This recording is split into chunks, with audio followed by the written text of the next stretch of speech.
अस्सलाम वालेकुम, welcome to the cyber master YouTube channel. आज की हमारी वीडियो का टॉपिक है कि CIA ट्राइड क्या होता है और हैकिंग में ये क्यों इम्पोर्टेंट है। तो आइए शुरू करते हैं जी। सबसे पहले है जी, आप अपनी स्क्रीन पर देख रहे हैं कि एक रेक्टेंगुलर है जिसमें इंफॉर्मेशन सिक्योरिटी सेंटर में, और ये तीन चीज़ों के रिवॉर्ड्स डिपेंड करती है। एक है अवेलेबिलिटी, एक इंटेग्रिटी और कॉन्फिडेंशियलिटी। ये तीनों इंफॉर्मेशन सिक्योरिटी के पिलर्स हैं। अगर इनमें से एक भी पिलर्स गिर जाए तो इंफॉर्मेशन सिक्योरिटी सही तरीके से नहीं चल सकेंगी।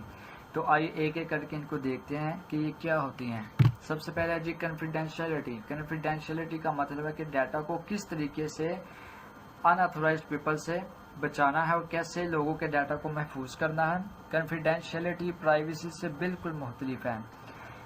Sensitive data should not reach wrong people. इसका मतलब यह है कि जो हमारा सेंसिटिव डाटा है वो रॉन्ग पीपल तक नहीं पहुंचना चाहिए, और अनऑथोराइज पीपल अगर हमारे डाटा को एक्सेस करते हैं तो ये हमारी कॉन्फिडेंशियलिटी बरकरार नहीं रह पाएगी।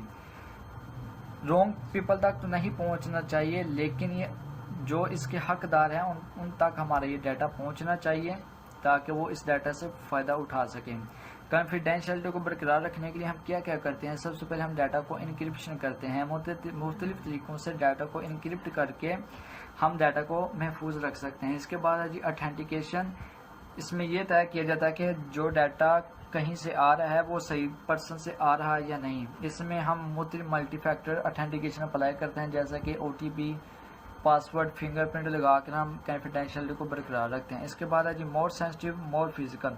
हमारे पास जितना सेंसिटिव डाटा होगा हम उसके लिए उतनी फिजिकल इंस्ट्रूमेंट इंस्टॉल करेंगे, जैसे कि फिजिकल फायरवॉल। बहुत से ऐसे फिजिकल इंस्ट्रूमेंट है जो कि कॉन्फिडेंशियल को बरकरार रखने के लिए अहम किरदार अदा करते हैं। इसके बाद है जी इंटेग्रिटी। इंटेग्रिटी का मतलब है कि डाटा जब एक जगह से दूसरी जगह ट्रांसफ़र करता है तो वो बिल्कुल सही होना चाहिए। Data must not change in transit. जब डाटा एक जगह से दूसरी जगह ट्रांसफ़र होता है तो उसमें कोई भी रद्दोबदल नहीं होना चाहिए, और जिस पर्सन के पास डाटा पहुंचता है तो वो सही तरीके से उसके पास पहुंचे। अक्सर हैकर इसमें man in the middle attack करते हैं, जिसके ज़रिए वो जब एक जगह से दूसरी जगह डाटा ट्रांसफ़र होता है तो उसको एक्सेस कर देते हैं।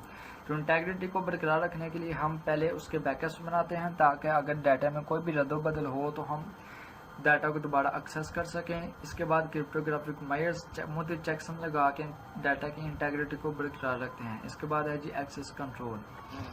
अब देखते हैं जी अवेलेबिलिटी। अवेलेबिलिटी का मतलब है कि जब भी हमें डाटा की ज़रूरत हो तो वो हमें अवेलेबल हो। इसके लिए हम अपने सॉफ्टवेयर और हार्डवेयर को अपडेट करते हैं। अगर हमारे सिस्टम हार्डवेयर और सॉफ्टवेयर अपडेट ना हो तो उसमें बहुत सी वीकनेस होती हैं। बहुत से हैकर उसकी वीकनेस की फाइंड करके उसमें एंटर होते हैं और डाटा को चुराते हैं। इससे हमारी अवेलेबिलिटी कायम नहीं रह पाएगी। इसके बाद है जी जहाँ से डाटा आ रहा है और हमारे पास जहाँ पे डाटा जा रहा है, हमारे पास उस लिहाज से सिस्टम की कैपेसिटी मौजूद हो। अगर हमारे पास सिस्टम की कैपेसिटी उतनी ना हो तो हमारे पास डाटा नहीं आ सकेगा और आगे लोगों तक नहीं पहुँच सकेगा। इसके लिए हम फायरवॉल के रूल्स ऐसे सेट करते हैं कि किस पर्सन से डाटा कितना आना चाहिए और कैसे दूसरों तक पहुंचना चाहिए। Patch management and disaster recovery. अक्सर कंपनी में अगर कोई फायर या अर्थक्वेक आ जाए तो उस सूरत हाल में हमारे पास एक ऐसा सर्वर मौजूद होना चाहिए जिसको हम टेम्परेरी तौर पर अपना दूसरा सर्वर के तौर पर यूज़ कर सकें। लोड बैलेंसर से मुराद हमारे पास एक से ज़्यादा ऐसे सर्वर होने चाहिए। अगर हमारे पास डाटा आए, अगर वो सर्वर फुल हो जाए तो हमारे पास हम उसी वक्त उस डाटा को किसी दूसरे सर्वर पर मुंतकिल कर सकें। आई होप आपको ये वीडियो पसंद आई होगी। अगर वीडियो पसंद आई है तो लाइक करें, चैनल को सब्सक्राइब करें, दूसरों तक शेयर करें ताकि दूसरों तक ये इन्फॉर्मेशन पहुँच सके।